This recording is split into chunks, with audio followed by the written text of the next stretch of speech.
צהריים טובים רבותיי.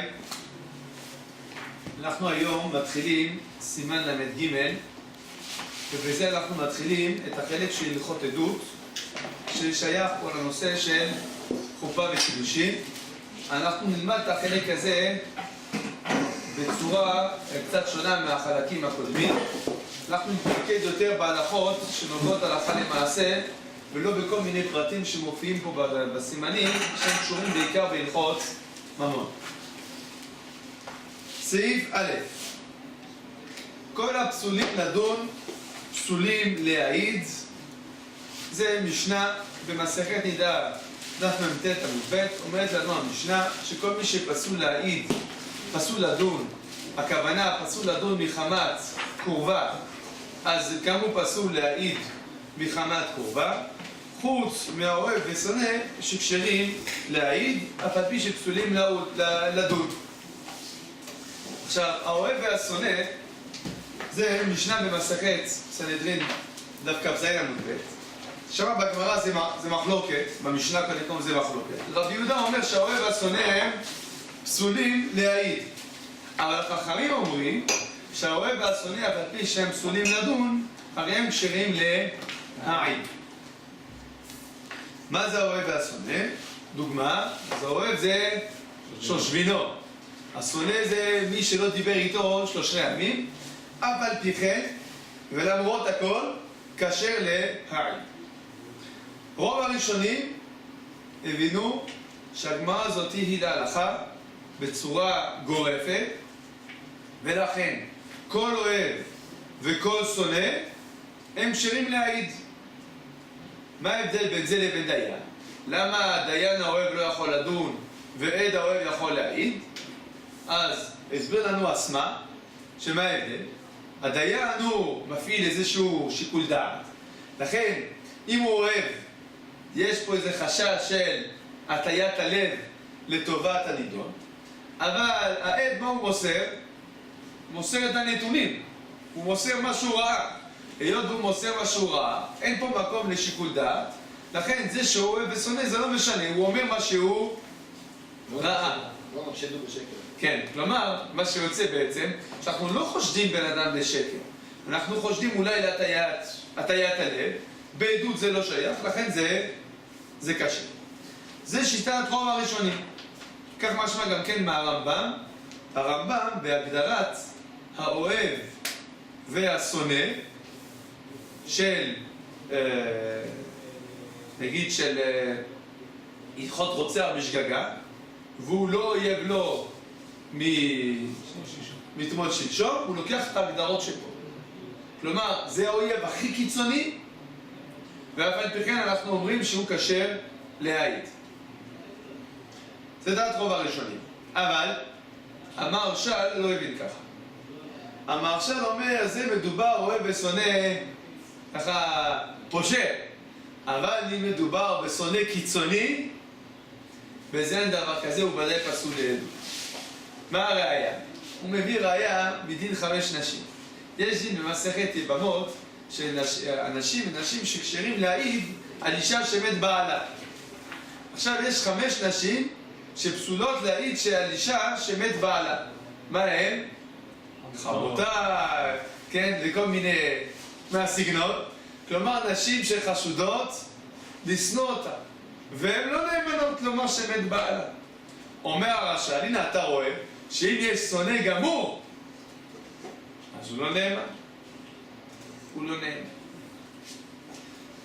דחו את הראיה הזאת, כן? התומי דחה את הראיה, אמר שמה בלאו הכי כל הנאמנות דרבנן, בדרבנן חכמים בדרבנן נתנו גדרים, אבל זה דעת הרש"ל.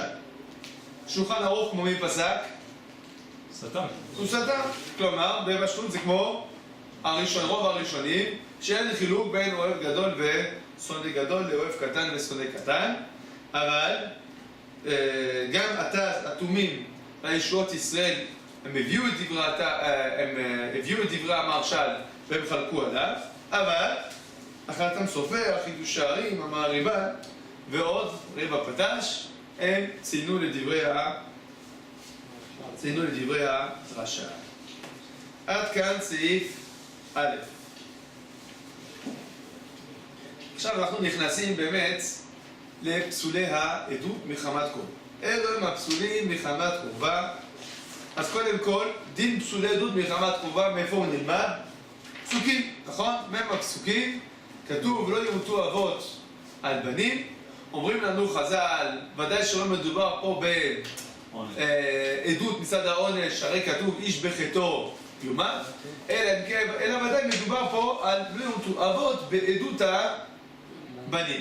עכשיו חז"ל לוחשים את זה בצורה, באופן הבא, לא ימותו האבות בעדות הבנים. דהיינו יש פה שני אבות ויש פה שני בנים. דהיינו שני אחים ושני בני דודים. ולכן חז"ל לומדים מפה שגם שני אחים פסולים לעדות וגם שני בני דודים פסולים לעדות. דהיינו, מה שנקרא בפי חז"ל ראשון בראשון, שני אחים זה ראשון בראשון, ושני בני דודים דהיינו שני בשני, שניהם נפסלים לעדות מתוקף הפסוקים. זה דבר שהוא מוסכם, הוא מקובל. עכשיו, מה קורה? אנחנו נחלק את הלימוד בשני חלקים. דין הקרובים מיוצא חלצי אחיו. דהיינו שלנו ראשון בראשון, שני בשני אנחנו יודעים, ראשון בשני זה ודאי גם כן פסול, כי אם גם שני בשני זה פסול, אז גם ראשון בשני זה פסול, ובעצם הדין בראשון בשלישי. כאשר מדובר בעצם בבן אדם ובנכד של אחיו, ראשון בשלישי.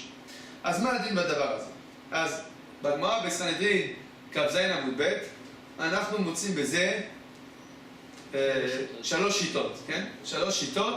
יש לנו שיטת תנא קמא שבמשנה ראשון בשלישי מותר.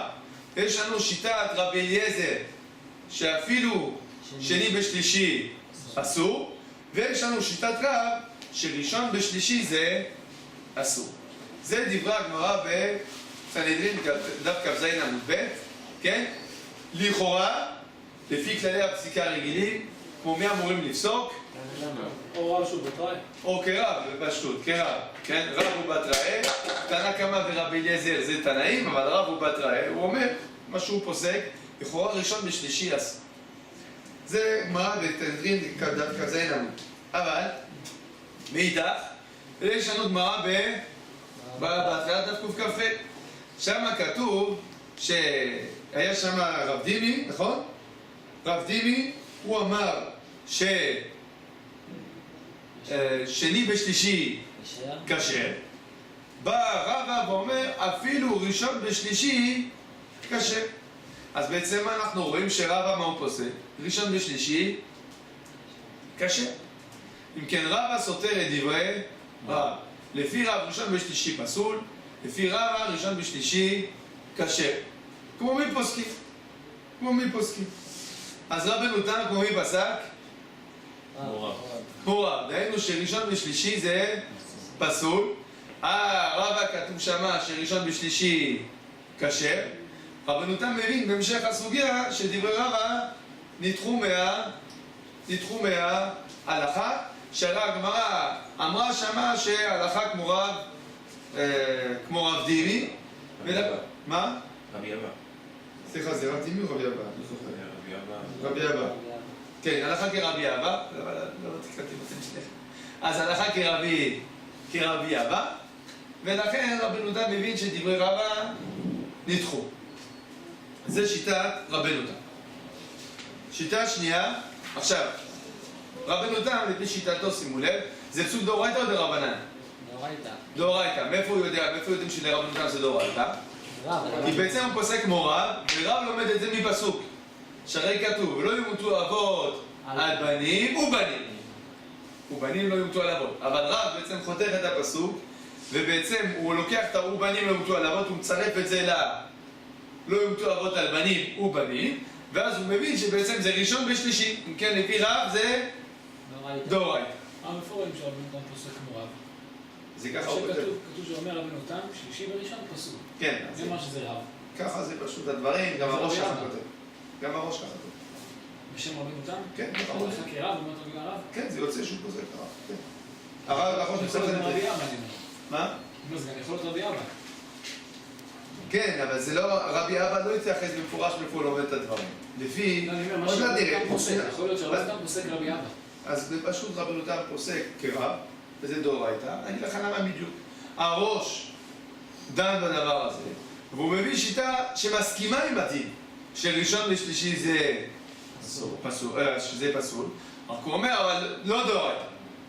לא דאורייתא אלא דרבנן. כן? הוא מביא את זה בשם בהג, לא דאורייתא אלא דרבנן, וככה בעצם הוא מנסה קצת ליישב בין הסוגיות, ולומר שמה רב אמר זה פסול, זה מדרבנן. כן, בדיוק, שמה שאמר הרב זה פסול, שמה שהגמרא לא הזכירה, מה שהמשנה, סליחה, לא הזכירה את הפסול של ראשון בשלישי. אם זה פסול, למה המשנה לא הזכירה את הדעה הזאת? הוא אומר כי זה דרבנן. זה דרבנן. כלומר הוא מבין שדברי רב הם אסמכתא. זה שיטת הבעד. כן, אז אם כן יש לנו רבנו תם, פשטות זה דאורייתא. בעד זה דרבנן. ושיטת הרי"ף והרמב"ם, הם אומרים יש לנו פה סתירה בין רב ורבא, כמו מי אנחנו פוסקים? כמו רבא, כן? המשך הסוגיה הם מבינים שזה לא קשור, כן? שהגמרא אומרת הפוך, שכשהגמרא אומרת בסוף שלחה כרב דימי, הם מבינים שהגמרא אומרת שלחה כרב דימי וכרבי אבא, סליחה, ורבי אבא לא חולק על רבא, ואז נמצא שרבא ורבי אבא הם מסכימים והלכה כרב, ואז יוצא לפי שיטתם שראשון בשלישי זה כשר לעדות. טוב, קוראים פסק השולחן ערוך, פסק מרי"ב והרמב"ם שראשון ושלישי זה כשר, והוא מביא בשם, יש אומרים את דעת רבנותם שיש מי שאומר שזה פסול, הרמ"א מוסיף על דבריו, רגע, דע לך, יש מי שאומר שהפסול של ראשון ושלישי הוא רק פסול דרבנן. מה נפקא מינה אומר הרמ"א? קודם כל הוא פוסק כמו המחמירים. מה? הרמ"א פוסק מה יש אומרים. לכן ראוי להורות, הוא פוסק מה יש אומרים, הוא מחמיר כאילו. שולחן ערוך פוסק כמו הרמב"ם והרמ"א פוסק כמו... כן, ואז אבל הוא מוסיף עכשיו, והוא אומר יש אומרים, ואז נפקא מינה אומר הרמ"א, נפקא מינה, שלגבי קידושין, שאנחנו יודעים שבשולחן ערוך בסימן מ"ב, באבן העזר, השולחן ערוך פסק שאם יש עדים פסולים מדרבנן שהם היו עדי קידושין, מה הדין? אז היא צריכה בעצם, האישה הזאת, אם היא מקבלת קידושין ממישהו אחר, אז היא צריכה גט מספק, כלומר הקידושין תופסים, כן? אבל גם מהראשון, גם מהשני בעצם, זה מה שאנחנו פוסקים. טוב, אז כל זה לגבי ראשון ושלישי, כאשר מדובר במה? בבן אדם עם הנכד של אח שלו. עכשיו, מה הדין של בן אדם והנין שלו? בן אדם והנין שלו, בפשוט זה גם ראשון ושלישי. שהרי הוא ובנו זה ראשון בראשון, ואחר כך הנכד זה ראשון בשני, הנין זה ראשון בשלישי. אז מה הדין של ראשון בשלישי ביוצא חלציו? לא ביוצא חלצי אחיו, אלא ביוצא חלציו. אז הגמרא אמרה במפורש שאין הלכה כמר גמרא רש"י שאמר שאבי אבא כשר לעידני. כלומר, מה גמרא רש"י פסק? שהסבא פסול לנכד. הגמרא אמרה אין הלכה כמר גמרא רש"י. סליחה שמותר. והגמרא אמרה אין הלכה כמר גמרא רש"י, דהיינו זה אסור. השאלה למה זה אסור? למה זה אסור? הרשב"א מבין למה זה אסור? כי יוצא חלציו בכל הדורות זה כמו ראשון בראשון. אז לפי שיטתו אפילו ראשון, אפילו האבא והנין של הנין זה פסול. יפה. אבל הרמב"ם והרי"ף מה הם הבינו? אין הלכה כמותו, למה? כי זה ראשון בשני, וראשון בשני זה פסול, ולכן אבל הנה הכי נמי, אם יהיה לי פה ראשון ושלישי זה יהיה כשר. לכן הסבא, כאילו הסבא רבא והנין זה כשר לעדות. בשיטת רבנותם נחלקו, כי יש מי שאומרים, אסמג אמר, שגם לרבנותם הדבר הזה הוא, אפילו שרבנותם פוסק שראשון ושלישי זה פסול, אף על פי כן הוא מודה בסבא רבא ונין. למה? כי כבר בזה התפליג דרה. כלומר, יש פה מרחק דורות, זה 4 דרגות בדורות, לכן גם בזה רבנותם מודה כשיטת הסמאי.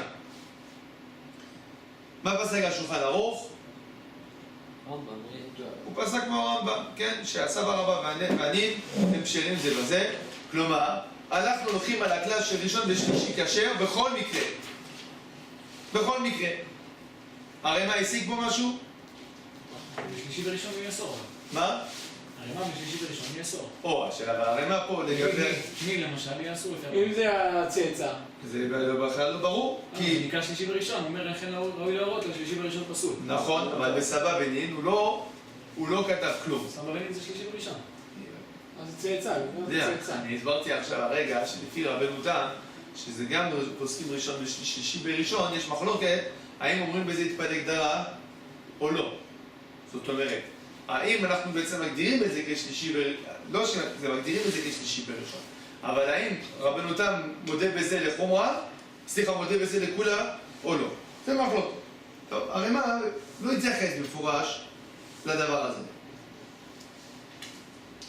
טוב, עכשיו, הערה שמופיעה פה בדברי הרמ"א. הרמ"א כותב שדין קרובי האם זה גם בעיה של דרבנן.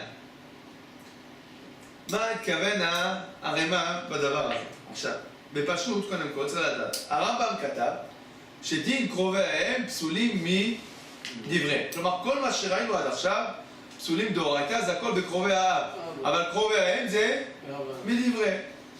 השאלה, מה כוונת הרמב"ם בדבר הזה?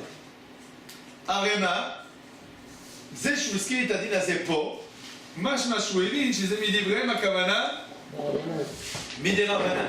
ואז מה נפקא מינה? נפקא מינה לגבי קידושין. כך יוצא מדברי הרמ"א, כן? עכשיו, כפי הבנתי הבינו הרבה מאוד, כן? הטורים הם רב ברוך, הנודע ביהודה, כן? גם הבית יוסף בסימן ל"ד משמע ככה, יוצא הרבה מאוד הבינו שבאמת זה כפשוטו, שזה פסול מדבריהם, נפקא מינה לגבי קידושין. השח, מה עשה פה? הוא חלק על הרמ"א, הוא אמר מה פתאום?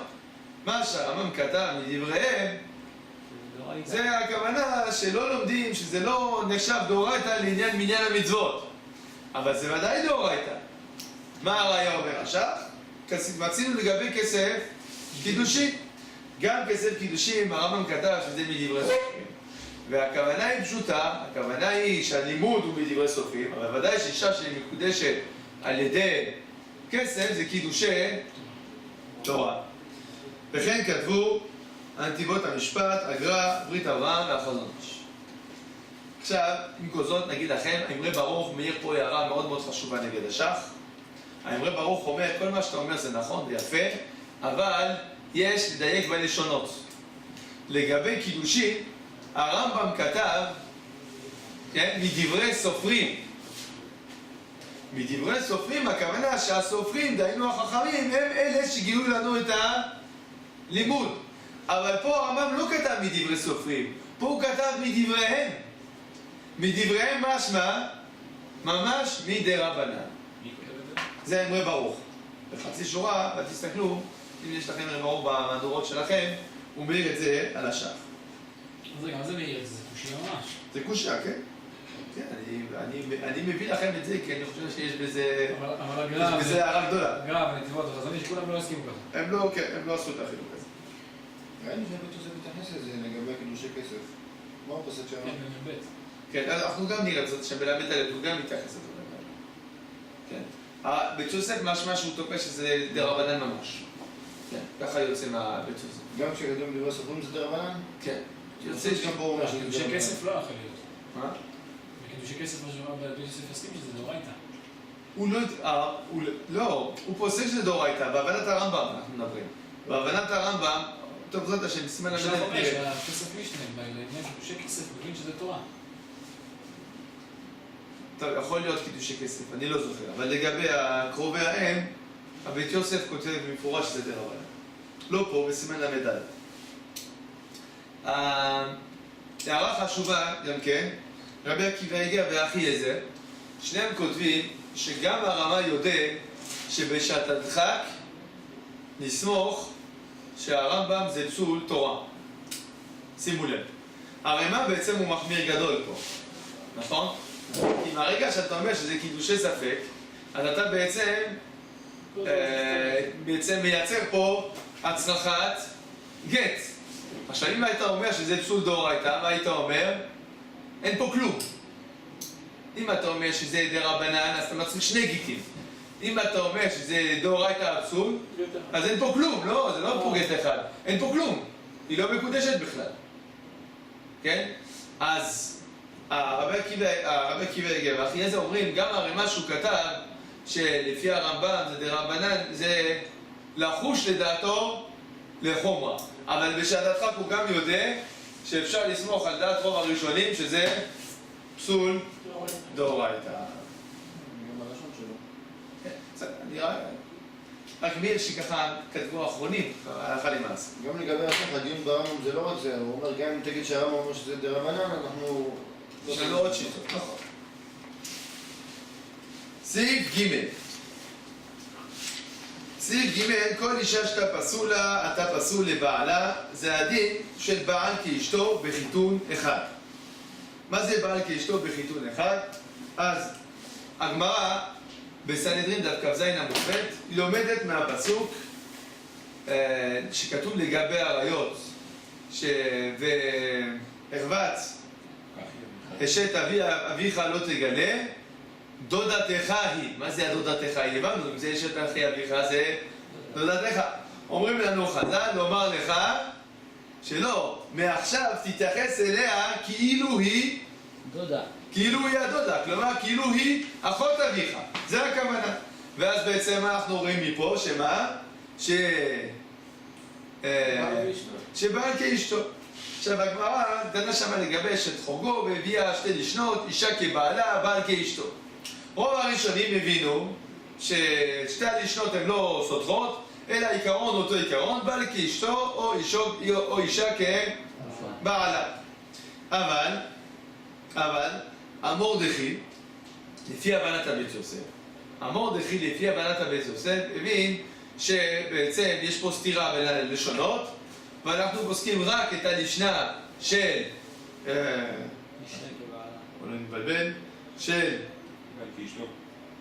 שאישה כבעלה זה מדאורייתא, אבל בעל כאשתו זה מדרבנן. אישה כבעלה, כלומר אישה תפלה לבעל, אבל הבעל לא תפל לאשתו. ככה, לכן, אישה כבעלה זה דאורייתא, ובעל כאשתו זה רק מדרבנן. החזון איש כתב שאם זה ככה, זה תמיד טועה, כתב את המרדכי הזה, אבל זאת אומרת, הוא לא קיבל את זה. כן. עכשיו, רוב הראשונים הבינו שהדין הזה הוא דאורייתא. בעל כאשתו, אישה כבעלה זה דאורייתא, אבל מהרמב"ם, הרמב"ם כותב מפורש שהדינים הם מדרבנן. כל פסולי קרבה זה, כל פסולי חיתון, בדיוק, זה מדרבנן. עכשיו, עם כל זאת, הערה חשובה. המנחת חינוך כותב שזה נכון לגבי כולם חוץ מהבעל לאשתו. כלומר, הבעל להעיד לאשתו או אישה לבעלה זה כן דין תורה. הכל, כל השאר, דהיינו, תגיד, חמיב, זה לרבנן וכולי. אבל איש לבעלה זה דאורייתא, אפילו לדעת הרמב"ם. ככה טוען המנחת חינוך. אם כן נסכם, 3 שיטות. רוב הראשונים מבינים בעל כאשתו אישה כבעלה דאורייתא. הרמב"ם מבין אישה כבעלה, בעל כאישה דרבנן. המורדכי מחלק בעל כאישה כבעלה דאורייתא, בעל כאשתו דרבנן. מה הפסק השולחן ערוך? שולחן ערוך, כן, סתם את הדברים, פשטות, אין שום חילוק בין אישה כבעלה ובעל כאשתו, הכל זה אסור, וגם פשטות זה דין תורה, הוא לא כתב שזה דרבנן. אז מה שזה מדאורייתא. עכשיו, עוד כתב השולחן ערוך שאף לרבנותם שבאופן כללי פוסק שראשון, ששלישי בראשון פסול, אם יש חיתון, אנחנו אומרים שזה גם...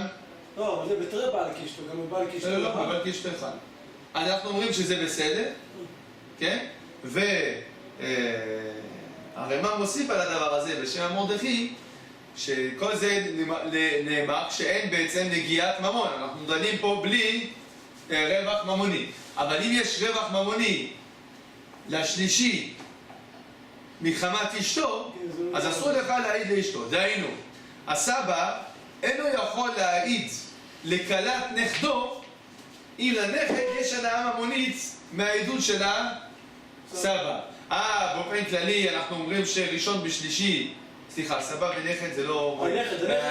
סבא רבא ונין. סבא ונכד זה ראשון בשלישי, ראשון בשני. סבא רבא ונין, כן? סבא רבא ונין זה ראשון בשלישי. הוא מעיד על אישה של הנין, אז באופן בסיסי זה מותר לפי רבנותם. אם זה מדין קרבה. אבל אם אתה בא לדון מדין, אבל אם יש איזושהי הנאה כספית, הדבר הזה הוא פסול, כן? וזה בעצם, זה דין שכתוב במרדכי, אבל בפשטות הוא מקובל על כולם. עד כאן סעיף ג'. בסעיף ג' עסקנו בעצם, רבותיי, במקרה שחיתון אחד. דהיינו אומרים פעם אחת בעל כאשתו. סעיף ד' עוסק בשאלה מה קורה כשיש פעמיים בעל כאשתו. פעמיים בעל כאשתו. עכשיו, במקרה שאומרים פעמיים בעל כאשתו צריך לחלק בין מצבים שונים. אנחנו נחלק בעזרת השם, בהתחלה נדון בדין ראשון בראשון בשני חיתונים. מה זה ראשון בראשון בשני חיתונים? מה הדוגמה הקלאסית? שתי האחיות נשואים לשני גברים, כן? ובעצם מה שנקרא בלשון החז"ל גיסו, כן? גיסו, דהיינו הבעל של אחות אשתו. אז מה הדין של גיסו? בעל של אחות אשתו. גמרא בסנהדרין דף כ"ח עמוד ב' דנה בגרסאות המשנה. במשנה כתוב חורגו או שכתוב גיסו. מה כתוב שם? גיסו לבדו, חורגו לבדו. ויש מחלוקת בדעת רבי יוסי מה הוא אמר. עכשיו, פשטות הגמרא לפי הבנת רוב הראשונים שהגמרא הכריעה את הדין וגיסו פסול. בעל המאור הבין שהגמרא לא חרצה גורלו של הגיס והדבר הוא ספק. בסדר? מחלוקת בין רוב הראשונים והבעל המאור. שולחן ערוך. את הבנים או החתנים של הגיס? מה? שהגיס זה ברור, שזה מפורט במשנה שהגיס הוא פסול. כן, אבל בגמרא יש גרסאות. בגמרא יש גרסאות גרסאות לגבי הבן והחתן. כן. אז תסתכלו בבעל המאור, תראו שהוא לא מבין ככה. כן? בעל המאור מבין שזה גם דווקא מידה לגבי הגיס עצמו. כן? אז הרמב"ן חולק עליו בחריפות. הוא אומר, זה לא פשוט הגמרא, לא ככה מבינים את הגמרא. אבל ככה בעל המאור מבין. אז, כן, רוב הראשונים נגד בעל המאור. כן? עכשיו, השולחן ערוך פסק את דברי רוב ככל הראשונים שגיסו פסול. טוב. עכשיו, כן. זה ראשון בראשון בשני חיתונים. עכשיו, מה הדין? ראשון בשני בשני חיתונים. ראשון ושני בשני חיתונים. מה זה ראשון ושני בשני חיתונים? נו, דוגמה. בשביל שנצוי אחות ואחיינית, אחות ואחיינית. לא, דודה ואחיינית. החתן של גיסו. דודה ואחיינית. למה? יפה. דודה ואחיינית. עכשיו, כן, אבל דודה ואחיינית, בעצם לא דודה ואחיינית, אלא האישה של הדוד שלו. האישה, כן, קיצור, לא, למה? דודה ואחיינית. החתן של האחיינית אשתו, בסדר? לא הבנתי. בעל אחיינית אשתו. אחיינית שתיהן נשואות. בעל אחיינית אשתו. זה שולחן ערוך. בעל אחיינית אשתו. בסדר? אז הוא נשוי לאשתו. לאשתו יש אחיינית, לאחיינית יש חתן. מכיר את זה? אז בעל אחיינית אשתו, זהו. עכשיו, זה ראשון בשני, למה? כי אישה ואחייניתה זה ראשון בשני. ויש פה שני חיתונים, כן, הוא לאשתו והאחיינית לבעלה. אז זה ראשון ושני על ידי שני חיתונים. מה הדין? אז לכאורה בדבר הזה יש לנו פה סתירות בין הגמרא לבין המשנה. למה? במשנה כתוב שהאדם פסול להעיד לבעל אחות אמו. נכון? כן. בעל אחות אמו. עכשיו, זה יוצא זה. זה יוצא בעצם, זה ראשון ושני. זה יוצא שנייה, שהוא בעצם, הוא ראשון בשני, הוא ואמו. אבל יש לו... סליחה, הוא ואחות אמו. ואחות אמו זה כן? ראשון ושני. ועם חיתון אחד גם. ועם חיתון אחד, ומה כתוב? פסול. שזה פסול. יפה. עכשיו, זה זה במשנה. עכשיו, בגמרא כתוב שגיסו לבדו פסול, אבל חתן גיסו ובן גיסו, משמע שזה בסדר. נכון? עכשיו בואו ניקח. מה זה בן גיסו? בן גיסו זה מי שאומר בעל אחות אמי. כי מה זה בן גיסו? כן? גיסו, בן גיסו זה הבן של אחות אשתו. בן גיסו כן. זה הבן של אחות אשתו. אם כן, זה מי שאומר, אם כן, הבן גיסו, הוא אומר על הבן אדם הזה שהוא בעל אחות אמו. אם כן, מצד אחד כתוב שבן גיסו כשר, מצד שני כתוב שבעל אחות אמו פסול. יש פה סתירה. הוא ובנו. מה? הוא ובנו וחתנו. מה? כן, המשנה. כן. גיסו כשר, כן? עכשיו, זה סתירה. איך מיישבים בעצם בין הסתירה? יש בעצם בדבר הזה 3 גישות איך ליישב בין הסתירות. גישה ראשונה, תראה, זה מאוד פשוט, זה גישה רש"י, התוספות והראש, אומרים, נכון, לגבי בן גיסו, נקבל מה שכתוב במשנה.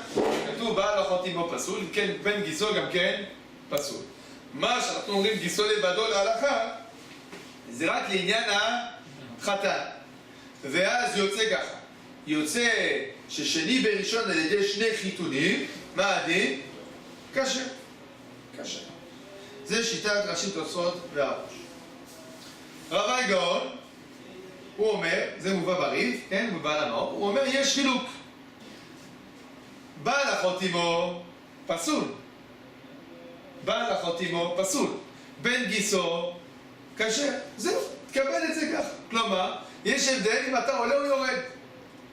בעל אחות אמו, שבן אדם יעיד בעל אחות אמו, לא, זה קרוב מאוד, זה אסור להעיד. אבל הבן של גיסו זה לא כזה רציני, זה לא נקרא קרוב. כלומר, מבחינת המושג של קרובה יש הבדל אם אתה עולה או שאתה יורד. כי כשאתה מעיד על מישהו מבוגר, יש לך כבוד אליו, זה הבעל שגדול. הבעיה קצת לכאורה בזה, שלכאורה אנחנו לא עוסקים, כפי שאתם יודעים כבר, בהמשך של הסימן, אנחנו לא עוסקים פה בשאלה רגשית. נכון מאוד מבחינה רגשית, שיכול להיות באמת הבדל גדול בין אם אתה עולה או יורד.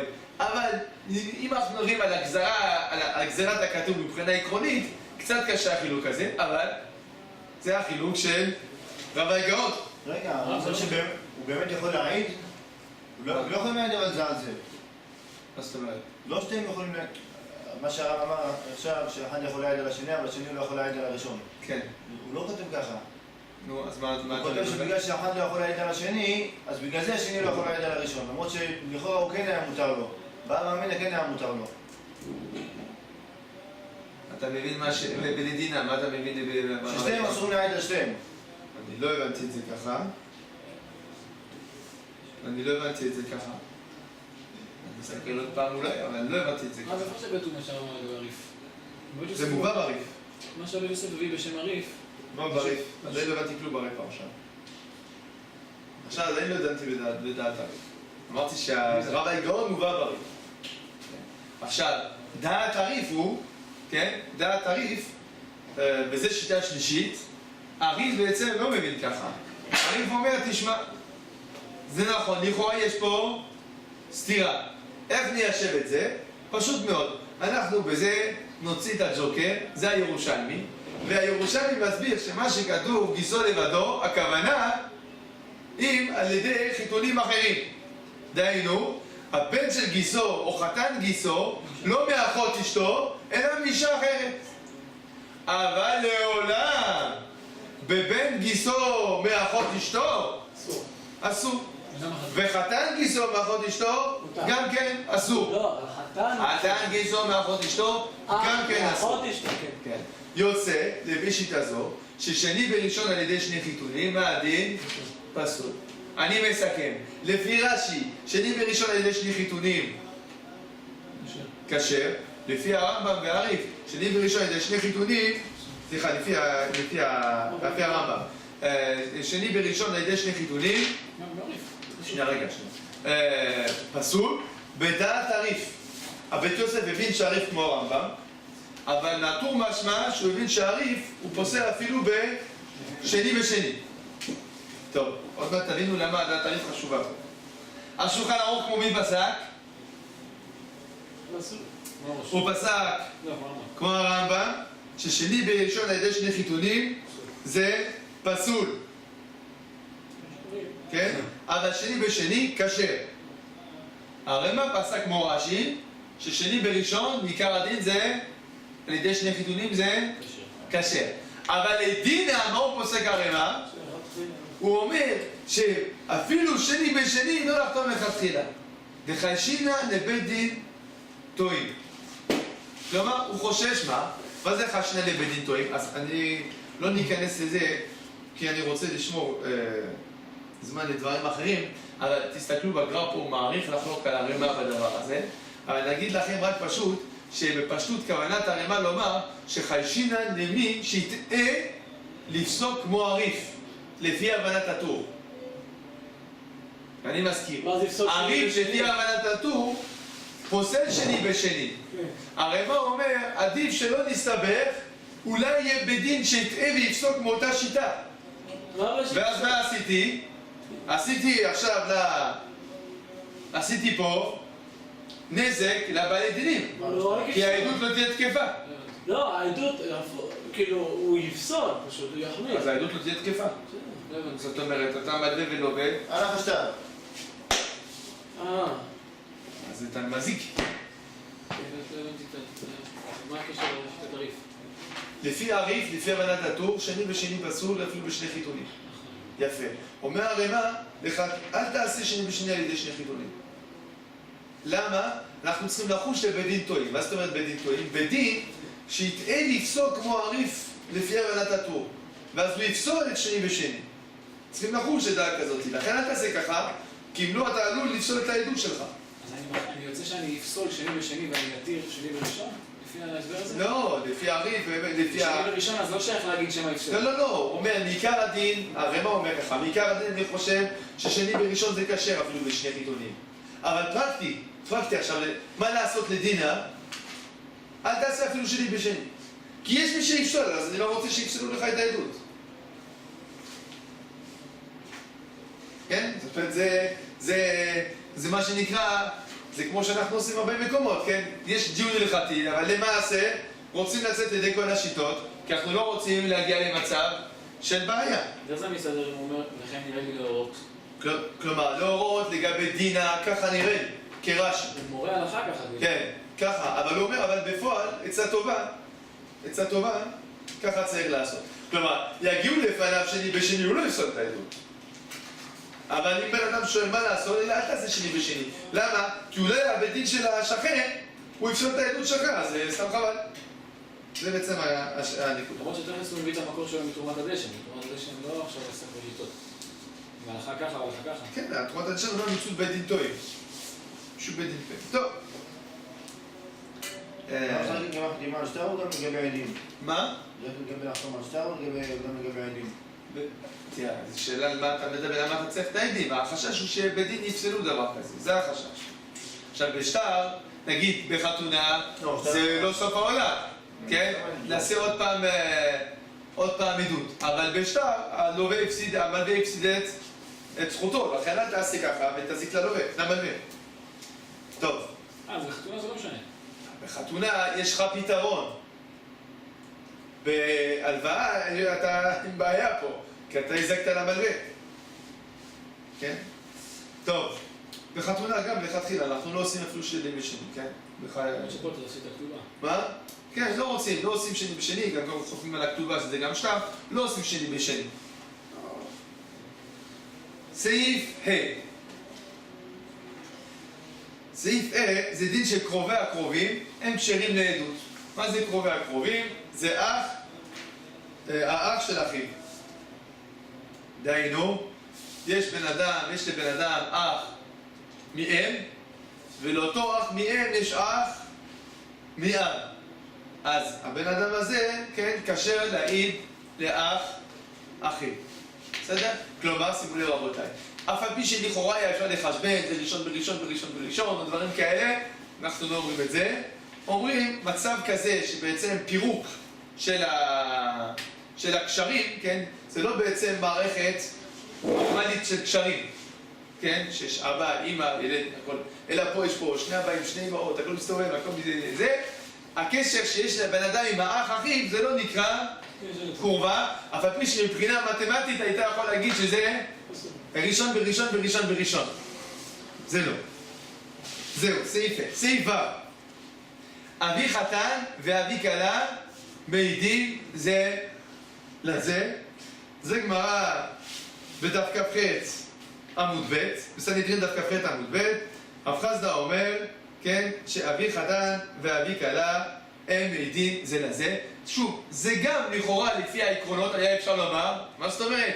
יש פה ראשון בראשון, בעל כאשתו, החתן והכלה זה בעל כאשתו, ראשון בראשון, ראשון בראשון, אם כן, הכל צריכים לאסור את כולם. לא, זה לא עובד ככה. אומרת הגמרא, זה כי אוכלה לדנה. כלומר, זה לא תואם, אין פה איזשהו רצף משפחתי אחד. עכשיו, חשוב להדגיש, רש"י כותב שהדין הזה הוא לא נאמר דווקא כשזה חתן וכלה, דהיינו לפני החתונה, אלא גם אחרי החתונה זה ככה. כלומר, גם אחרי שאנחנו אומרים בעל כאשתו, עדיין אנחנו אומרים אבי חתן ואבי כלה הם יש קשר. לא קרובים. הם לא קרובים, הם כשרים, הם נחמדים, הם טובים, אבל הם לא קרובים. מה יהיה לגבי דין? בין האירוסין לנישואין זה נפקא מינה. לא, גם לא. גם לא. אנחנו אומרים, זאת אומרת, לא רק בשלב האירוסין זה לא נפקא מינה, כלומר, הם כשרים זה לזה, אלא גם אחרי החתונה הם כשרים זה לזה. זה בדיוק מה שרש"י בא לומר. אל תחשוב שזה דווקא כתוב אבי חתן ואבי כלה, בגלל שהקשר הוא רק קשר של אירוסין. אלא גם אם הקשר הוא קשר של חתונה, עדיין הם כשרים. מה לגבי דיינות, אבי חתן ואבי כלה? עכשיו פה דנים הראשונים, הם נחשבים ממש כאוהבים, לא כאוהבים. טוב, להלכה, אני לא נכנס עכשיו לשיטות כי זה לא ענייננו, רק שתדעו, הרמב"ם כותב פה שדיעבד זה כשר, כאשר מדובר כמובן כשאחד דן את השני. אם שניהם דנים כאחד מישהו אחר, זה בסדר גמור. כי הפוך, אנחנו נגיד שהם קצת אוהבים אחד את השני, ואז הפוך, הם יעזרו אחד לשני הפוך, הם ישתכנעו בדעות. בדיוק, הם יקשיבו אחד יותר טוב לשני, למה? אז אין בעיה. אבל נאמר שהם ישתכנעו בדעות, מה ההבדל? אין בעיה, הבעיה בדיינים, לא שישתכנעו, הבעיה שיריבו. אם הם אוהבים אחד את השני דיינים, שני דיינים אוהבים זה את זה, אתה יודע מה זה? זה הכי טוב. ככה הם יקשיבו לכתוב אחד לשני, ידונו יפה בשיטות ובסברות, הכי טוב. טוב. סעיף ז', אחי האח, מן האם וכולי, זה הדין שכבר נדבר עליהם, סעיף ה'. סעיף ח', סעיף ח' זה בעצם דיון בשיטת הרמב"ם. הרמב"ם כתב שאדם ואשתו זה ראשון בראשון, לפיכך לא מעיד לא לאביה ולא לבנה. זה לשון הרמב"ם, אדם ואשתו זה ראשון בראשון, לפיכך לא מעיד לא לאביה, כלומר חמיב, ולא לבנה, דהיינו מה שנקרא חורגו. חורגו. טוב, עד כאן זה ברור. השאלה הגדולה שדנו פה הראשונים, מה הכוונה כשהרמב"ם אומר שזה ראשון בראשון? לא הראשונים, האחרונים. מה הכוונה בראשון בראשון? אז נסכם את הדברים בצורה קצרה ונגיד את הדבר הבא. אב"ח הבין, אב"ח המהרש"ל, הבינו שכוונת הרמב"ם לראשון בראשון כפשוטו. דהיינו, גם פה אנחנו סופרים את הדרגות. ואנחנו אומרים, בעל כאשתו זה ראשון בראשון. כן? כלומר, כשאנחנו אומרים בעל כאשתו, רק התכוונו לומר שמה? שיש ביניהם קורבה. אבל איזה קורבה? ראשון בראשון. אם כן, הוא ואשתו ראשון בראשון, חמיב ראשון בשני. מה יהיה עם אבי חמיב? ראשון בשלישי. ראשון בשלישי, לפי המחבר, לפי הרמב"ם, קשה. לכן, לפי הרמב"ם, ראשון בשלישי יהיה קשה. ככה מבינים הבא והמהרש"ל. הבית יוסף בדרכי משה, כן? וכן הבין התז, הטורי מנתיב את המשפט, ערוך השולחן ועוד, הם הבינו ככה, מה שהרמב"ם כתב ראשון בראשון, הוא לא התכוון לומר ראשון כראשון, שהרי הכלל הוא בעל כאשתו, ובעל כאשתו משמע שזה לא אפס. זה בדיוק, שזה אפס, כן? אז למה הוא כתב ראשון כראשון? הרמב"ם בא לומר לך, אל תחשוב שקרבת בעל כאשתו זה מחמת הנאות ממוניות או דברים כאלה, זה מחמת שהוא נוגע. אלא בעל כאשתו זה קורבה. זה קורבה. לכן גם אם אין שום קשר ממוני ביניהם, למשל, אישה שאמרה, אין לי ניזונת ואין לי עושה. אין קרבה ממונית ביניהם, אין הנאה. הבעל נדר הנאה מכל נכסי אשתו. אין הנאה ממונית, אבל פי כן הם קרובים. לכן הם יהיו פסולים לדין להעיד זה על זה. אבל לעולם הדאגה הוא אפס. לכן האדם אסור להעיד בחמיב וגם באבי חמיב. שהרי אבי חמיב לאשתו זה ראשון בשני, ולכן בחיתון אחד מה אנחנו אומרים? בעל כאשתו והוא עדיין ראשון בשני. הוא ראשון בשני ואסור להעיד לאבי חמיב. כלומר, שורה תחתונה, במה נחלקו? בדין אבי חמיב. סבא שלי אישה. זה המחלוקת. סבא שלי אישה. בדיוק. לפי הבח, בהבנת הרמב"ם, אבי חמיב, אדם מותר. לפי הבית יוסף, בהבנת הרמב"ם, אבי חמיב, אסור, ונחלקו בזה רבות האחרונים. גם יהיה הדין בנכד אשתו מנישואין אחרים? בן חורגו. לא, אז זה אין שאלה. אז זה אין שאלה, כי הגמרא כתבה במפורש חורגו לבדו. כן? אז זה מוסכם. חורגו לבדו, הבן חורגו, אין דיון. זה חלק מהדיון בין הראשונים, כן? האם אנחנו משווים זה או זה? אבל רואים שלא משווים. עכשיו אני רק אסביר, אתה שואל שאלה טובה. מה ההבדל בין בן חורגו ואבי חמיב? דיינו, לפי הבית יוסף, אבי חמיב פסול, אבל בן חורגו כשר. מה ההבדל? מפורש במשנה. כן, בסברה. עוד פעם, בן חורגו. בן חורגו כשר, אבי חמיב פסול. כי לפעמים זה רגיל, כאילו שיש... זה תשובה בפשטות בדיוק, זה אוכלה לדנה או לא אוכלה לדנה. זה שלאמא שלה יש סבא, זה שלאשתו יש סבא, זה דבר טבעי.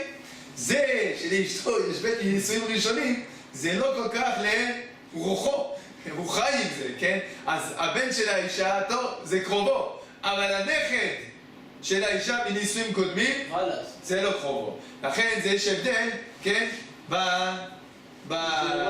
אם זה למעלה או למטה. בדיוק. מי זה היה הדעה השנייה? לא הבח והמרשל, הדעה השנייה. בית יוסף. בית יוסף בדרכי משה.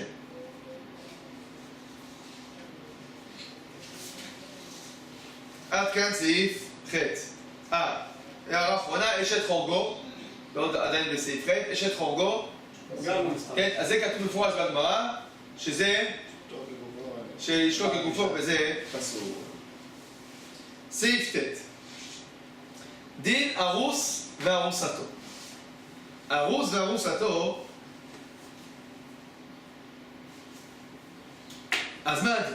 אז בגמרא, בדף כ"ח, פרק זה בוער, דף כ"ח, כתוב שהארוס הוא נחשב קרוב לארוסה מדין עקרו ודעתה. מה הפירוש העקרו ודעתה? זה מה עניינו, מה סודו. כן. אז צריך לדעת שבלשונות הראשונים אנחנו רואים שתי גישות. הרמב"ם כותב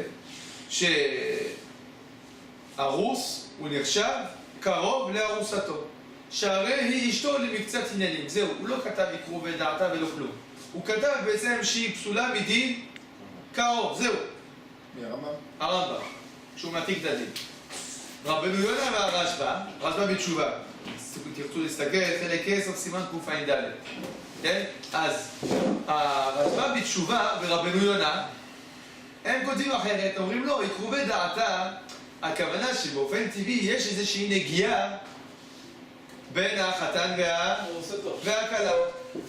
אם זה נגיעה, לכאורה זה רק אם הוא מעיד לטובתה. אבל אם הוא מעיד לרעתה, היה אמור להיות מותר. אומרים לו, חכמים ישבו מידותיהם. אבל לעולם היסוד הוא יסוד של קירוב דעת, והפסול הוא פסול דרבנן. ככה כותב רבנו יונה. לכן, ארוז והרוסתו זה דרבנן, זה לא דאורייתא אצל רבנו יונה. מה שונה מרבי שונה? מה? למה זה לא כמו רבי שונה? שמח אנשים... עוד שנייה. אתה שואל שאלה טובה? עוד שנייה. גם בדעת הרמב"ם וגם בדעת רבנו יונה יש פה שאלה גדולה שצריכים להבין אותה, וזה בעצם מה שנראה בעזרת השם עוד כמה סעיפים, אבל מה שכתוב בגמרא בבבא בתרא קנ"ט מפורש, שדין של קרובים, הפסול של קרובים הוא מה? הוא פסול גזירת הכתוב. לא שזה, הוא פסול גזירת הכתוב. כלומר, אל תגיד לי שזה בגלל שהוא אוהב שהוא שונא. לא, זה לא מצד חשד שקר או כלום. הרמב"ם כותב במפורש, אתה יודע מאיפה אתה יודע שעדות קרובה זה גזירת הכתוב? אתה יודע ממה? שהרי הקרוב פסול אפילו להעיד לרעת קרובו. ואם אתה אומר שזה מצד חשש של אוהב, אז היית צריך להגיד שאם אח בא ואומר אחי גזל, שיהיה נאמן. אלא מה? אתה רואה שזה גזירת הכתוב. זה לא מצד חשש משקר. לא. אז מה פתאום הגמרא פה משתמשת ביקרו ודעתה? אז בשלמה אם אתה אומר כמו רבנו יונה, זה הכל מובן. כן? זה דרבנן, וזה רק זה דרבנן. כן? אבל לפי הרמב"ם זה קשה, הוא אומר פה קרוב. עכשיו גם לפי רבנו יונה, לכאורה מה ההבדל בין זה לבין אוהב ושונא? עכשיו אני אעשה לכם עוד קושיה. מה ההבדל בין זה לבין שני אחים גרים שהתגיירו? הרי אחד הסעיפים שנראה עוד מעט, שני אחים גרים שהתגיירו, מה הדין? הם כשרים זה לזה. אתה רוצה להגיד לי שאין ביניהם יקרו ודעתה? שני אחים גרים שהתגיירו, הם לא אוהבים אחד את השני. התגיירו ביחד. כן, התגיירו ביחד. כן, שני אחים תאומים גרים שהתגיירו. מה תגיד? אחד התגייר, השני לא יכול לבד. אלא מה? חייבים לומר את הדבר הבא. חייבים לומר את הדבר. קודם כל, דעו לכם, דנו בזה, האחרונים דנו בזה, המנחת חינוך, דנו בזה הקובץ שורים, הקובץ שערות, דנו בזה החיפול החריפתא, דנו בזה, כולם ככה דנו בדבר הזה. אני אגיד לכם מה שנראה לי לעניות דעתי, והיא שכל הראשונים מסכימים. דהיינו, גם הרמב"ם, גם הרמב"ם, גם כולם מסכימים שהיסוד הוא, הכל הוא פסול דרבנן. הוא פסול דרבנן. ומה הפסול? הפסול הוא מחשש קירוב דעת. אלא מה? הפסול הזה של קירוב דעת לא נתנו אותו חכמים אלא במצב שיש פה קרבה משפחתית. רק שהקרבה המשפחתית הזאת היא לא קרבה גמורה. דהיינו, חתן וכלה, ארוז וארוסה, בהלכה יש ביניהם קרבה. אנחנו יודעים שזה לא, ארוז וארוסה זה לא כלום, זה כן משהו. נכון. כן? אנחנו יודעים שכל היא כבר חייבת סקילה. אנחנו יודעים שהוא מפר נדריה. היא אסורה לכל העולם. מה, היא אסורה לכל העולם, הוא מפר נדריה. זאת אומרת, יש פה כבר איזושהי קשר. קרבה ביניהם. אלא מה? זה עדיין לא קרבה של שאר, זה עדיין לא קרוב. טוב, במצב כזה שיש בזה קרבה, ובנוסף לזה שיש קרבה מסוימת, יש גם קירוב דעת. באו חכמים ואמרו, אנחנו עושים גם את הקרבה הזו. אבל אילולי הקרבה הזו לא היו עושים. מה הראיה שאילולי הקרבה הזו לא היו עושים? גרים, אוהב ושונא, לא גזרו. למה? כי בכל המקרים האלה אין קרבה משפחתית הלכתית. זאת אומרת, יש שלום דת, אבל בלי קרבה משפחתית. נכון, לכן אנחנו רואים בעצם בדיוק מהדין של אוהב ושונא, שקרבה זה לא מספיק, אלא אנחנו עוסקים הכל פה בדיני הקרובים, אלא מה? קרובים צריך שיהיה קרבה אמיתית. אומרים, אתה יודע, גם קרבה קטנה כזאתי, אנחנו אוסרים אותה. אז ונמצא לפי זה שבעצם כולם הסכימו, רק דיברו מזוויות שונות. כך נראה לעניות דעת. טוב, דין קרובי הארוסה. קרובי הארוסה. רבנו יונה לשיטתו, הוא אומר, הארוסה זה דרבנן. אז גם קרובי הארוסה, זה לא צריך להגזים בחומרה, קרובי הארוסה הם כשרים. כן? הר"ן כתב בשם רבנו דוד, אני לא יודע מי זה הרבנו דוד הזה, אבל הוא כתב ככה, שגם קרובי הארוסה פסולים. יכול להיות שהוא הבין באמת שזה כן נחשב כבר דין תורה, יכול להיות. הרי"ף בתשובה כתב שלכתחילה לא מקבלים, אבל בדיעבד העדות היא כשרה. מלשון השולחן ערוך, מה משמע? משמע כמו הרי"ף, כן, שלכתחילה לא, אבל בדיעבד זה בסדר. זה מאוד מסתדר עם ההבנה שהסברנו הרגע, שכל הדין הוא דרבנן, ולכן כן, בקרובים לא יחמירו. סעיף י', סעיף י', יש את התוספת של דווקא ארוסה ולשידוכים. סליחה, צודק, שידוכים זה לא כלום, אלא אם כן יש פה נגיעת ממון. כן, פשוט. סעיף י', זה שפסלה תורה עדות הקרובים, זה גזירת הכתוב, וזה לא מדין, חשש, משקר, אוהבים. כן, זה לא מדין אוהבים. זה גמרא מפורשת, גמרא בבתרא, עוד מעט נראה אותה בחזרה בסעיפים הבאים. סעיף י"א.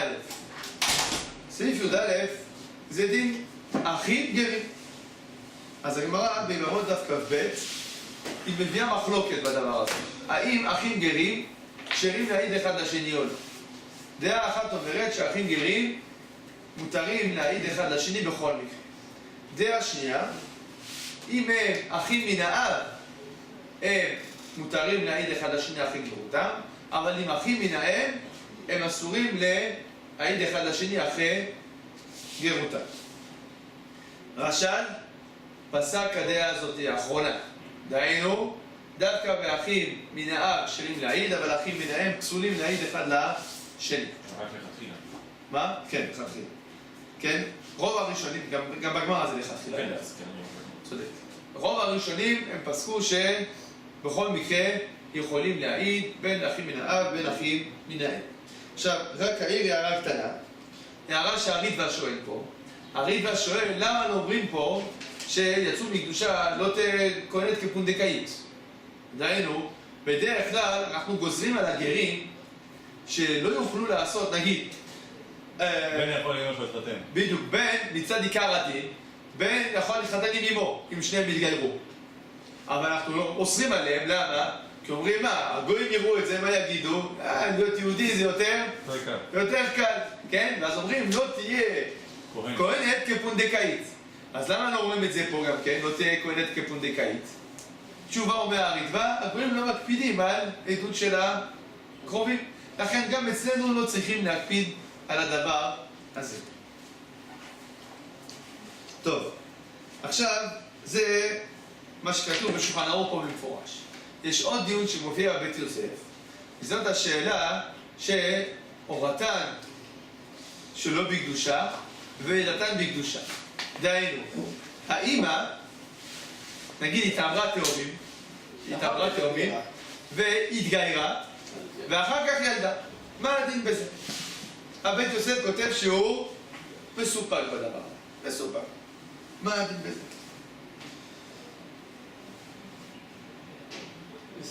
דרכי משה הוא מבין שזה דווקא מי שהיה, שאם היה לידתו בקדושה זה נחשב יהודי לכל דבר עניין. שריף על עכשיו, השח והטז, הם לא הבינו את הבית יוסף. אומרים, מה מקום הספק? הרי זה ברור שהם פסולים לעדות. למה זה ברור שהם פסולים לעדות? למה? בסימן ד' הם היו קשרים על אותו, לא? מה? בסימן ד', אנחנו נוכל הלידה. לאיזה עניין? אם יש מישהי שנתגיירה בהיריון, עוברת שנתגיירה, נו? מה פסקנו שם בסימן ד'? לאיזה עניין? לאיזה עניין אתה אומר? מה, אם הוא יהודי, לא יהודי? פסקנו שהוא יהודי. הוא יהודי, ברור הוא יהודי. גם גר שמתגייר הוא יהודי. השאלה היא לגבי קרובה, כן? זאת השאלה. עכשיו, לכאורה, מה אומרים על השח והטז? אומרים, זה ברור שיש ביניהם קרובה. אולי לזה אתה רומז, שוודאי יש בזה דין עריות. אשת אח. זה אשת אח. שני אחים גרים שהורתן שלא בקדושה והורתן בקדושה, יש בזה דין של חיוב כרת כדין בעל אשת אח. אז שואלים, מה בכלל השאלה? אז ודאי שהם קרובים. אם הם קרובים, אז ודאי שהם פסולים לעדות. זה השנה, בסימן ד' ראינו שהולכים אחרי הלידה, אשר יוולדו להם. אז זה הרעיון, כן. אבל התומים והבארתם חלקו על הדבר הזה. הם אמרו, דיני קרובה לעדות זה לאו דווקא תלוי בדיני קרובה ועריות. זה לאו דווקא אומר. יכול להיות שיש בזה דין עריות. גזירת הכתוב. מה? כן, זה גזירת הכתוב. כן, זה גזירת הכתוב. לכן צריכים לדעת איפה נאמרה הגזירה. ולכן, בעצם, מה הם עושים? הם לא מכריעים את הדין. הם רק אומרים שיש מקום לספקו של הבית יוסף. לא הבנתי, מה המקום של ספקו של הבית יוסף? בעצם, מה הם מסבירים? הם מסבירים, אתה יודע מה הספק של הבית יוסף? הוא שואל בעצם, האם להשוות פה את הדין של עדות לדין העריות או לא? כי דין עדות זה גזירת הכתוב. אז הוא שואל, האם זה קשור לדין העריות או לא קשור לדין העריות? כי אם זה כתוב דין העריות זה היה פשוט. כן, בדיוק. סעיף, בזה סיימנו סעיף י"א. סעיף י"ב. אומר השולחן ערוך בו, הדין שקרוב שנתרחק. כן? מה הדין למשל?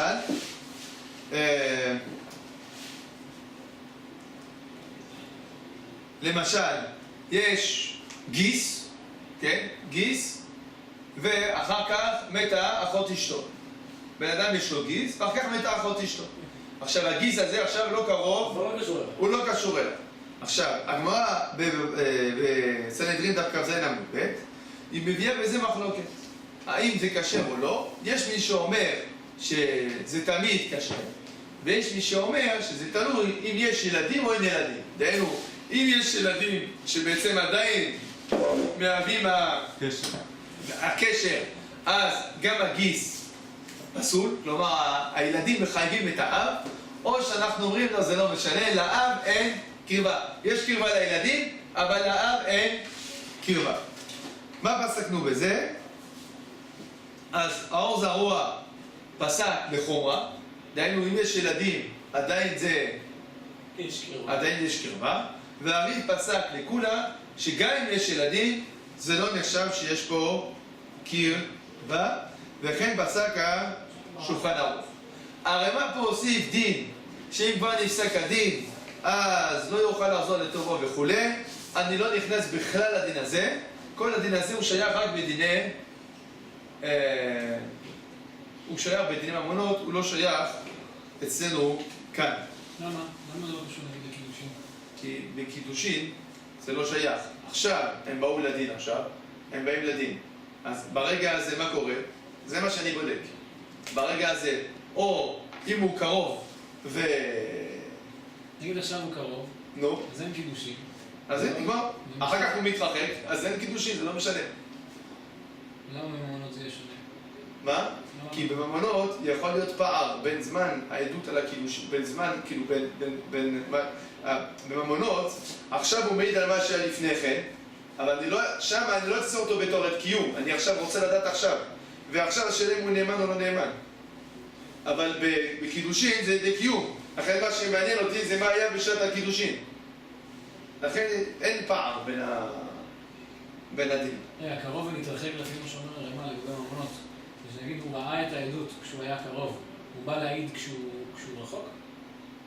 זה הכוונה?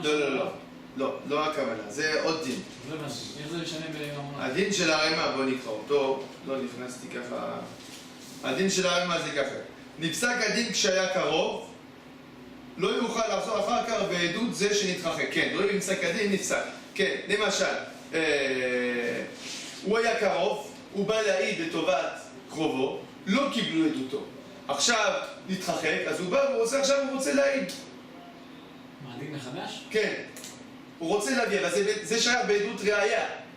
כן, כלומר להגיד, לפני כן לא קיבלתם אותי כי הייתי קרוב, עכשיו לא תקבלו את דבריי כי אני רחוק. זה שייך בעדות ראייה, זה לא שייך בעדות קיום, כי בקיום זה שאלה בשעת הקידושין, היה קרוב או לא היה קרוב, זה מה שאני מדבר.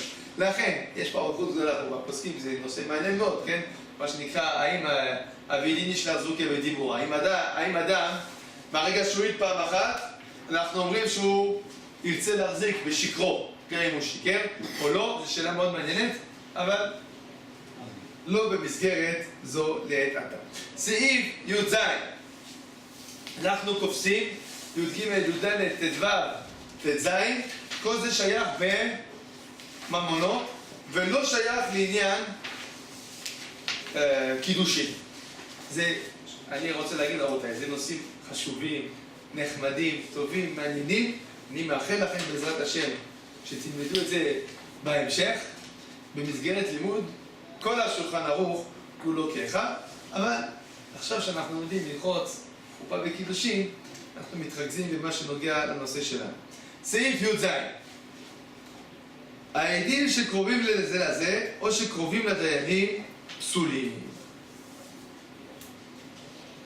עדים שקרובים זה לזה, מה הכוונה? הכוונה היא ככה, עד עכשיו ראינו בעיה שעד שמעיד על מישהו אחר. למשל, הבן דוד אחד מעיד על בן דודו, מה הדין? שני בשני פסול. יפה. עכשיו, שאלה אחרת, לכן בן דוד לא יוכל להיות עד בחתונה של הבן דוד. אמנם זה כבוד גדול, אבל עד כאן, בדיוק. עכשיו, מה יהיה הדין? של שני בני דודים שבאים כאחד להעיד על החבר שלהם. החבר רחוק משניהם, אבל זה שני בני דודים, שניהם חברים של אותו חבר. האם שניהם יכולים לבוא להעיד על החבר? מה הדין? הדין הוא שזה פסול, כן? מאיפה לומדים את זה? בגלל שהגמרא לומדת את זה מכל מיני עיטורים בפסוק, והגמרא מבינה שמה שכתוב לא ימותו אבות על בנים, אפילו בנים לעלמא. כן? הגמרא דורשת, בגלל שכתוב אב על הבנים, אבות על בן, כל מיני עיטורים בפסוק, ולכן תשובה תחתונה, אפילו בנים לעלמא. כלומר, אפילו שני עדים קרובים זה לזה, לא יכולים להעיד על מישהו שלישי שהוא רחוק של שניהם. ואין סיבה הגיונית? מה? זה הרי כתוב. שנייה, רגע. אז בגמרא יש שני דרכים להסביר את הדין. הדרך הראשונה שהגמרא מביאה זה בגלל הזמה. דהיינו, יש יסוד גדול בכל עדות, שעדות שאי אתה יכול להזימה זה לא עדות. כלומר, עדות שאתה לא יכול להפריך אותה על ידי דיני עת זומם. דהיינו לומר, איך אתם מעידים את הדבר הזה? הרי באותה שעה לא הייתם איתנו במקום אחר, אז זה לא נקרא עדות. עכשיו, הגמרא מבינה שאם יש פה שני קרובים אחד לשני, מה קורה? נמצא שזה עדות שאי אתה יכול להזימה. שהרי כדי לפסול אחד, אתה בעצם זקוק לשני, ונמצא שאחד מהם הוא נהרג על פי העדות של השני, ולכן יש לך בעיה של עדות שאי אתה יכול להזימה. זה הסבר ראשון בגמרא. הסבר שני של הגמרא. מה? מה המציאות שם שבגלל האחד השני נהרג? זהו, מה, העד מעיד על השני, תוקע את חבר שלו, את העד שאיתו?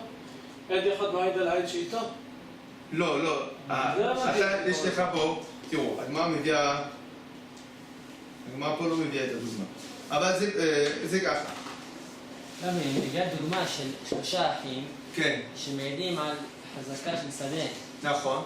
וכל עד, ובא אדם זר ומצטרף לכל עדות, זה הדוגמה שהגמרא מביאה שם, נראה לי. כן, לא, אבל הגמרא מביאה את זה כדי לדחות. נכון. בסוף זה נדחה, נכון. יפה, זה התחייה של הגמרא, זה המקרה של 3 עדויות ו3 שדות. נכון. שאתה רואה שמה שאין פה בעיה של עדות שאתה יכול להזימה. כן, בשלב הראשון הגמרא הבינה שבעצם אם יש לי פה נגיד שני אחים שמעידים. עכשיו באים שני עדים ואומרים, כן, באותו זמן אתם הייתם איתנו במקום אחר. כן, בסופו של דבר שניהם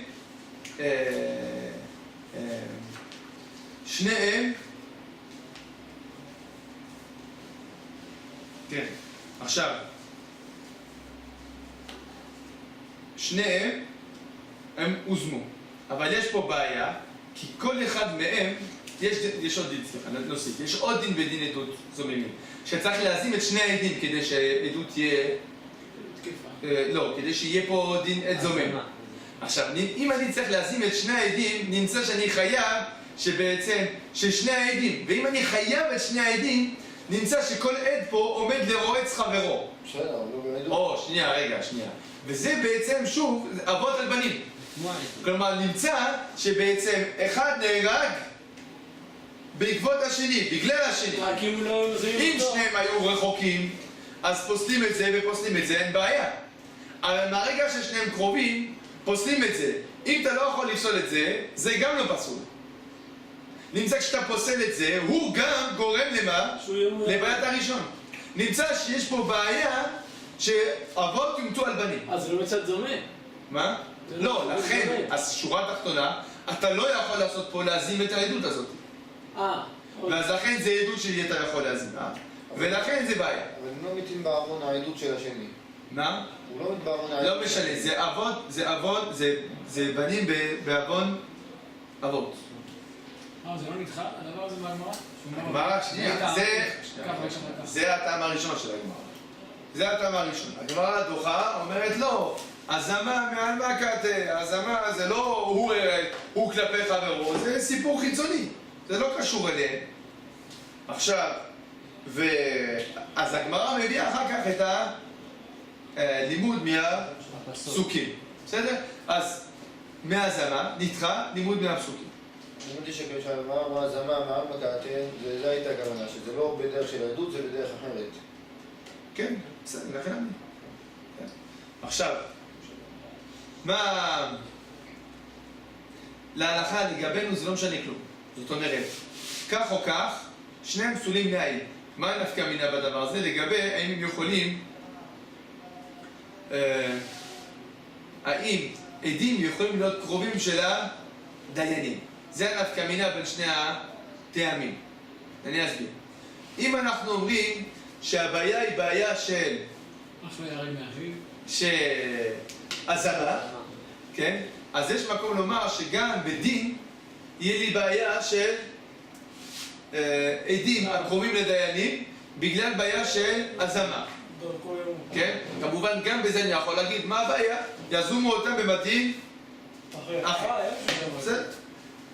אם אנחנו אומרים שהבעיה היא גזירת הכתוב, אז יש מקום לומר שבכל מקרה זה פסול, זה בעייתי. נחלקו בזה הראשונים. השולחן ערוך פה פוסק שקרובים לדיינים זה גם כן פסול, אבל שוב, אני אגיד לכם את השיטות עם כל זאת בחצי מילה. כן, הירושלמי כתב בצורה ברורה שעדים הקרובים לדיינים זה פסול, זה לא עובד, כן? זה לא עובד. רימי אורליאון הבין שהבבלי חולק על הירושלמי, דהיינו הבבלי שלמד את זה מגזירת הכתוב, אז הוא בעצם חולק על הירושלמי, אבל הריף הבין שהבבלי לא חולק על הירושלמי, והטעם של גזירת הכתוב הוא בא ואומר לי, תשמע, כל בעיה של קורבה זה בעיה, לכן גם קורבה בין עדים ודיינים זה גם כן בעיה. טוב, שורה תחתונה שולחן ערוך פסק כמו הריף, אבל שוב, לענייננו, בואו נחזור לענייננו, זה לא משנה מה הטעם. תגיד כך או תגיד כך, שני עדים קרובים לא יכולים להגיד שניהם על בן אדם שלישי שהוא רחוק משניהם. הרב, זה יותר מגדרי? זאת אומרת, אם יש לי ראשון בראשון ותראה בעל כאשתו, ששתי עדים, זאת אומרת שתי כיסים. בדיוק. גם כן לא יכלו להעיד. כל מי שמוגדר כקרוב בסימן הזה, לא יוכלו להצטרף שניהם להעיד על זאת בן אדם הדבר. שלישי. בדיוק. ברוך ה' לעולם, אמן ואמן.